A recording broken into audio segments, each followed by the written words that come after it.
আপনারা শুনছেন সংবাদ শিরোনাম। চাঁপাইনবাবগঞ্জ সীমান্তে বেকার যুবকদের মাসব্যাপী মোবাইল সার্ভিসিং কোর্সের শুভ উদ্বোধন। এবার শুনুন বিস্তারিত। চোরাচালান, মাদক ও অনৈতিক কাজ থেকে দূরে রাখার লক্ষ্যে চাঁপাইনবাবগঞ্জের শিবগঞ্জ সীমান্তে বেকার যুবকদের কর্মসংস্থান ও আত্মনির্ভরতায় মোবাইল সার্ভিসিং কাজের শুভ উদ্বোধন করা হয়েছে। সোমবার দুপুরে মহানন্দা ব্যাটালিয়ন 59 বিজেপির উদ্যোগে জেলার শিবগঞ্জ উপজেলার শাহবাজপুর ইউনিয়ন পরিষদে মাসব্যাপী এই সীমান্ত ডিজিটাল স্কিল সেন্টারের শুভ উদ্বোধন করেন সংসদ সদস্য ডক্টর মোহাম্মদ কেরামত আলী। এ সময় উপস্থিত ছিলেন মহানন্দা ব্যাটালিয়ন 59 বিজেপির অধিনায়ক লেফটেন্যান্ট কর্নেল তাজুল ইসলাম চৌধুরী, অতিরিক্ত পুলিশ সুপার একরামুল হক ও স্থানীয় ইউপি চেয়ারম্যান নিজামুল হক সহ অন্যরা। প্রাথমিক পর্যায়ে সীমান্তের 25 জন বেকার যুবককে এই প্রশিক্ষণ প্রদান করা হয়েছে, যা বিস্তারিত ভিডিও চিত্রে দেখানো হলো।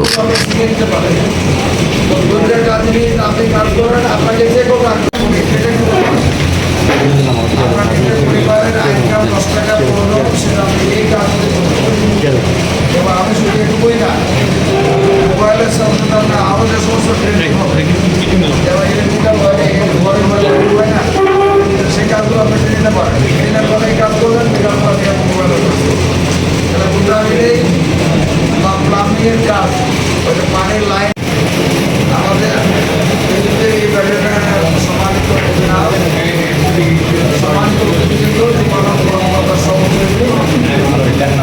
যাদের নিয়ে আয়োজন আমি সকলের উদ্দেশ্যে দু একটি কথা বলতে চাই। এই কথাগুলো আমি ওখানে বলছিলাম, ওই কথা এখানে বলতে চাই। আপনারা যারা এখানে আছেন, আমি সবাইকে অ্যাড্রেস করে বলছি এই কর্মসূচিটা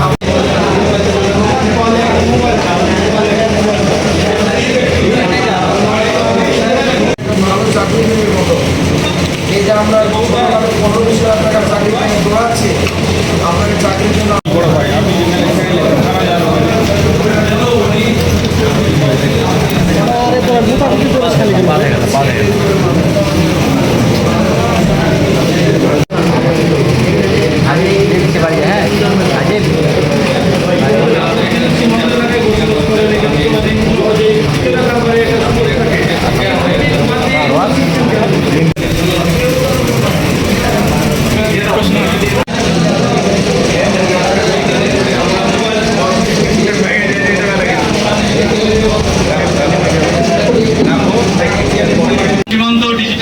সেন্টার আজকে পদযাত্রা শুরু হলো।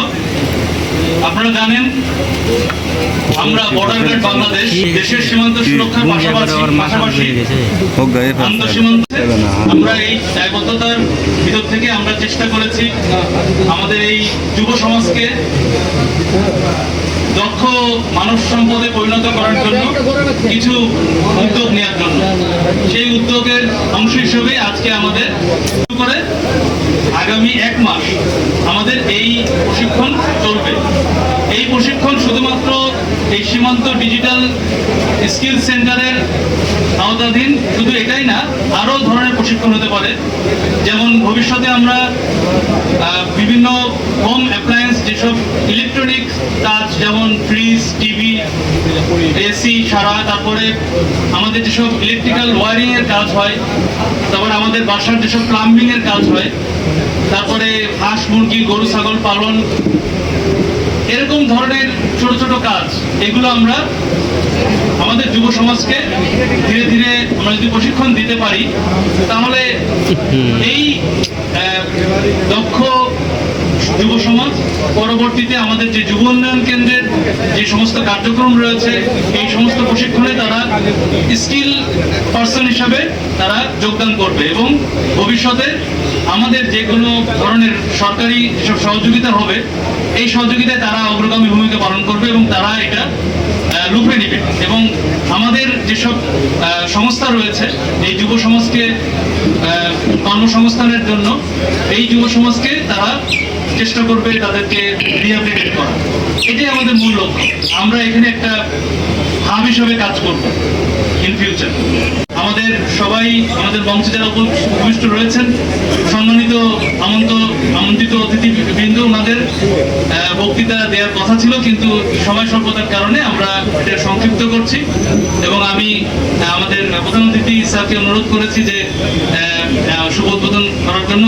আপনি যে এখানে আসছেন এটা আমরা স্যার ধন্য, এবং আমরা খুবই কৃতজ্ঞ। এবং সকল আপনার সাথে সাথে সবাইকে বলতে চাই, আপনারা আমাদের আহ্বানে সাড়া দিয়েছেন এবং আপনারা যে এত কষ্ট করে এখানে এসেছেন এই জন্য আমরা কৃতজ্ঞ, এবং আমরা আশা করছি ভবিষ্যতে আপনাদের সকল সহযোগিতা প্রাপ্ত হবে। এবং ইউনো মধ্যে ওনারা একটা বিশেষ কাজে, সরকারি কাজে ব্যস্ত আছেন, বিধায় ওনারা আসতে পারেন নাই। এসপি মহোদয়ের সাথে আমার কথা হয়েছে। আমাদের এই আসলে আমরা সবাই মিলেই এই কার্যক্রমটা সাহায্য করব, মানে আমাদের এই বিজিবির উদ্যোগে যেটা চলছে সাফল্যমণ্ডিত করার জন্য যার যার লেভেল থেকে সাহায্য সহযোগিতা করব, এই আশাবাদ ব্যক্ত করে। এবং আমি পুনরায় বলতে চাই যে বিজিবি আমাদের সীমান্তের নিরাপত্তা এবং আস্থার প্রতীক হয়ে গড়ে উঠবে, অলরেডি আছে এবং ভবিষ্যতে এটা দৃঢ়ভাবে থাকবে, এই আশাবাদ ব্যক্ত করে আমি আমার সংক্ষিপ্ত বক্তব্য শেষ করছি। বিশেষ করে ধন্যবাদ জানাচ্ছি, আপনারা এত কম সময়ের ভিতরে আপনারা এখানে আসছেন এবং আমাদেরকে গর্বিত করেছেন। আপনারা আপনাদের সাথে সবসময় ছিলেন, থাকবেন। এবং আপনারা এই যে আমাদের যে পদযাত্রা শুরু হলো সীমান্ত ডিজিটাল স্ক্রিন সেন্টার, এই সেন্টারের পদযাত্রায় আপনারা আমাদের সাথে সবসময় থাকবেন, আমি আশাবাদ ব্যক্ত করি। আমি ওইভাবে বলতে চাই না, আমি বলতে চাই যে আমাদের যুব সমাজ বিভিন্ন সুযোগের অপেক্ষায় তারা হয়তো অনেক সময় বাধ্য হয়ে পেটের দায়ে কোনো অবৈধ কাজ করতে উদ্যত হয়।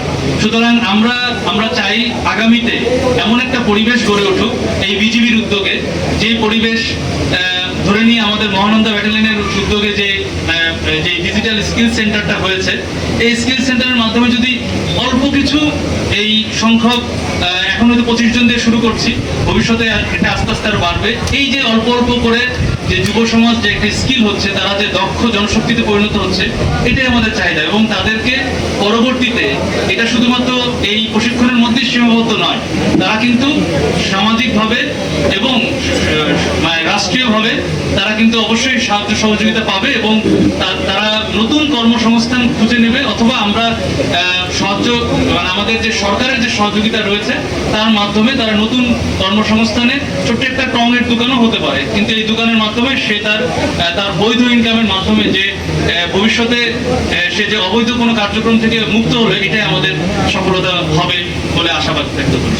আলোচনা হয়েছে আমাদের ডিসি মহোদয়ের সাথে, আমাদের যুব উন্নয়ন কেন্দ্রের সাথে, যে ওনাদের যে বড় বড় যেসব কোর্স রয়েছে, মানে এইসব প্রশিক্ষণ করে আমাদের যে স্কিল, যারা সার্টিফিকেট জমা দিবে ওখানে, তারা এটার মাধ্যমে তারা নতুন কর্মসংস্থান, যেটা সরকার যেভাবে সহযোগিতা করবে সেটাতে তারা অগ্রগামী, মানে তারা অগ্রবর্তী থাকবে, মানে তারা আগে প্রায়োরিটি পাবেন।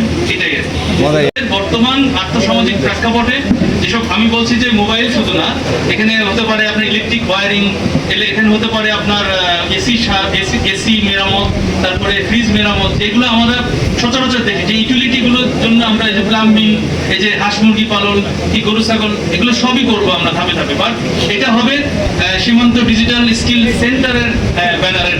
বিজেপির যে আয়োজন, সীমান্তবর্তী এই যুবকদের পার্শ্ববর্তী খেটে মোবাইলের প্রশিক্ষণ দিয়ে, মোবাইল সার্ভিসের প্রশিক্ষণ দিয়ে কার্যক্রম শুরু হচ্ছে। আমি মনে করি এ ধরনের কাজে বিজেপির কর্মকর্তাবৃন্দ তারা এভাবে জনগণের সাথে সম্পৃক্ত থাকতে চান। আমরা তো মনে করি যে তারা শুধু সীমান্ত সুরক্ষার দায়িত্ব পালন করে না, তারা জনগণের বন্ধু এবং জনগণের কাছে আছে।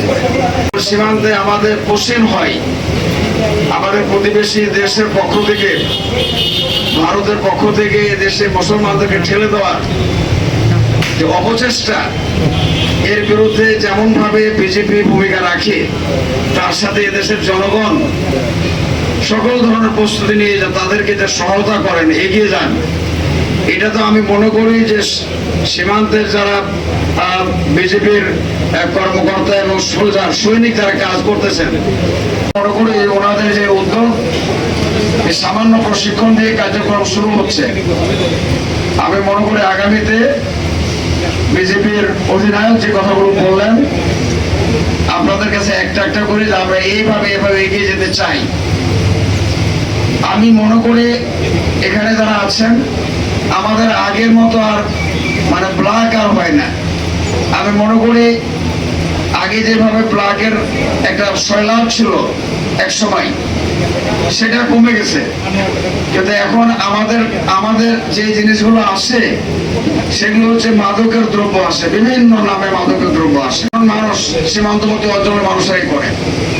এদেরকে যদি কাজ দিয়ে কর্মক্ষম করে তাদেরকে স্বনির্ভর করা যায়, তাদেরকে কর্মক্ষম করে গড়ে তোলা যায়, আর এইভাবেই তারা অভ্যস্ত হন যে আমরা নিজের পায়ে খেটে খাবো, নিজের পায়ে চলবো, আপনারা বলেন তাহলে কি এ ধরনের কোনো অনিয়ম, দুর্নীতি বা যেটাকে আমি বলতে চাই অসৎ কোন কার্যক্রম তাদেরকে আর থাকবে?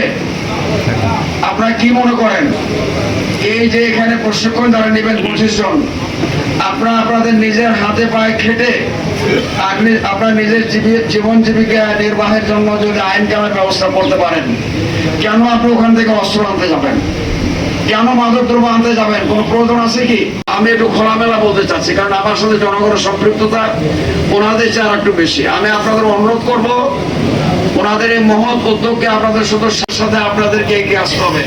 এখানে সম্মানিত বিভিন্ন পর্যায়ের অতিথিবৃন্দ আছেন, আমি অ্যাড্রেস করি নাই। এখানে আমাদের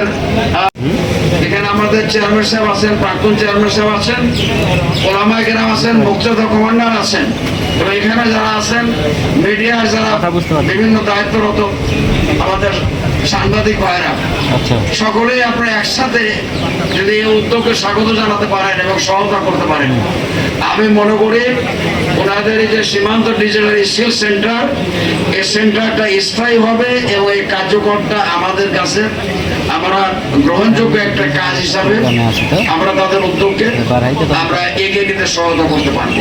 মনে করেন ওনারা উদ্যোগ নিয়েছেন, আমরা আজকে 25 জন নিচ্ছি, আগামী দিনে আবার আরেকটা প্রশিক্ষণ হবে, আরেকটা বিষয় জেলা কর্মকর্তা, ওনাদের মাধ্যমে যদি আমরা কোনো ধরনের সহায়তা পাই আর এই যুবকদেরকে, এই কর্মীদেরকে যদি আমরা কাজে লাগাতে পারি, তাহলে ইনশাআল্লাহ তারা নিজ নিজ কাজে বেশ এগিয়ে যেতে পারবেন। আমি খুব সংক্ষিপ্ত বলবো, আমাদের দেশে আমরা হঠাৎ করে আমাদের একটা ফ্রেজ পাই, এই কর্মক্ষম লোকগুলো তৈরি হয়ে যান, আমার এই কাজের জন্য আসতে হবে, আপনি চলে আসবেন। আমার ওয়ারিং এর জন্য প্রয়োজন, আপনি প্রশিক্ষণ প্রাপ্ত হয়ে থাকলে আপনি ডাকলে আপনি আসবেন। আপনি কম পয়সায় কাজ করে যদি দেখেন যে বেশি বেশি কাজ করবেন, তাহলে তো আপনার একটা আইন কামের ব্যবস্থা হলো। মোবাইল সার্ভিস, মোবাইল দেখা করবো, এই সার্ভিসটাকে আপনার মনে করে যে বোধহয় খুব ভালো চলবে না, এটা শুরু করেন না, থাকা যাক। প্রত্যেক জায়গায় তো মোবাইল সার্ভিসের একটা দোকান আছেই, আপনি আর একটা দোকান দিয়ে দেন, কাজ শুরু হয়ে যাবে। মোবাইলের পর আপনি আরেকটা প্রশিক্ষণ নেন, একসাথে 2-3টা কাজ তো করতে পারেন। আপনি হয়তো বিকালবেলা আপনি মোবাইল সার্ভিসের কাজ করলেন, দুপুর পর্যন্ত আপনি ওয়ারিং এর কাজ, ইলেকট্রিক্যাল ওয়ারিং এর কাজ করলেন, আপনি প্লাম্বিং এর। বিজেপির অধিনায়ক মহোদয় আমাকে বলেছিলেন, আমি বলেছিলাম ঠিক আছে আপনার প্রোগ্রামে থাকবো। আমি 25 তারিখে ঢাকা থেকে আসছিলাম, এই প্রোগ্রামটা প্রথমে ছিল 26 তারিখ, মানে একদিন পেয়ে এসেছেন 27 তারিখে। আমি সেখানেও এই প্রোগ্রামের সাথে একাত্ম ঘোষণা করেছিলাম। আমি এখানে শাহবাজপুরবাসী যারা আছেন এবং বিভিন্ন পর্যায়ে যারা গণ্যমান্য ব্যক্তি আছেন, আমার সবার কাছে অনুরোধ, এই প্রোগ্রামটা যেন কাজে লাগে, প্রোগ্রামটা যেন মাঠে মারা না যায়। এই ছেলেরা, এই যুবকরা যারা প্রশিক্ষণ নেবেন, আপনারা এই প্রশিক্ষণের মাধ্যমে নিজের পরিবার, সমাজ সংস্কারের জন্য, সংশোধনের জন্য আপনারা ভূমিকা পালন করবেন, এগিয়ে আসবেন বলে আমি আশাবাদী। আমি ওনাদের এই চিন্তার সাথে নিজে একমত, আপনাদেরকে একমত করতে চাই। আমি এটুকু বলেই আজকের এই উদ্যোগটা 1 মাসের এই প্রশিক্ষণ, আমি শুনলাম মোট সপ্তাহে 3 দিন করে 12 দিন প্রশিক্ষণ দেবে, আর 12 দিনের প্রশিক্ষণের মাধ্যমে আপনারা অনেক কিছু শিখে ফেলতে পারবেন। তারপরে এগুলো আপনাকে প্র্যাকটিক্যালি কিছু কাজ করে শিখতে হবে। আন্তরিকভাবে আসবেন, যে কয়দিন আপনার উপস্থিতি যেন সার্থক হয়, সফল হয়। আপনার উপস্থিতি যেন 12 দিনের মধ্যে আবার এরকম মনে না হয় যে একদিন থাকবে একদিন থাকবে না, তা না। আপনি 12 দিনের প্রশিক্ষণ নেন, ভালো প্রশিক্ষণ নেন, এবং এই মাসব্যাপী প্রশিক্ষণ কার্যক্রমটা যেন সফলতা লাভ করতে পারে, এই আশাবাদ ব্যক্ত করছি। সকলকে সহযোগিতার আমি আমার পক্ষ থেকে আহ্বান জানাচ্ছি। এখানে যারা অতিথিবৃন্দ আছেন সকলকে আমি আমার পক্ষ থেকে আন্তরিক মোবারকবাদ কৃতজ্ঞতা জ্ঞাপন করছি। বিশেষ করে আমার বিজেপি কর্মকর্তা যিনি আমাকে এখানে ডেকে এনেছেন এবং তার ডাকে সাড়া দিয়ে আমি এই জায়গায় আসছি, তার প্রতি আমার কৃতজ্ঞতা জ্ঞাপন করছি, ধন্যবাদ জ্ঞাপন করছি। এলাকাবাসী তাদেরকেও ধন্যবাদ জ্ঞাপন করছি। এবং যারা এখানে সাংবাদিক আছেন, বিভিন্ন ইলেকট্রনিক মিডিয়ার এবং প্রিন্ট মিডিয়ার, যারা যে মিডিয়ার সাংবাদিক থাকেন না কেন, আপনারা এই জায়গাটা সহযোগিতা করবেন। আপনাদের যেন দরজা খোলা থাকে, সমালোচনা নয়, আপনারা সহযোগিতার জন্য এগিয়ে আসেন। এবং এই ধরনের আপনাদের এখানে সীমান্ত ডিজিটাল স্কিল সেন্টারের শুভ উদ্বোধন ঘোষণা করছি। আল্লাহ হাফেজ। আসসালামু আলাইকুম ওয়া রাহমাতুল্লাহি ওয়া বারাকাতুহু।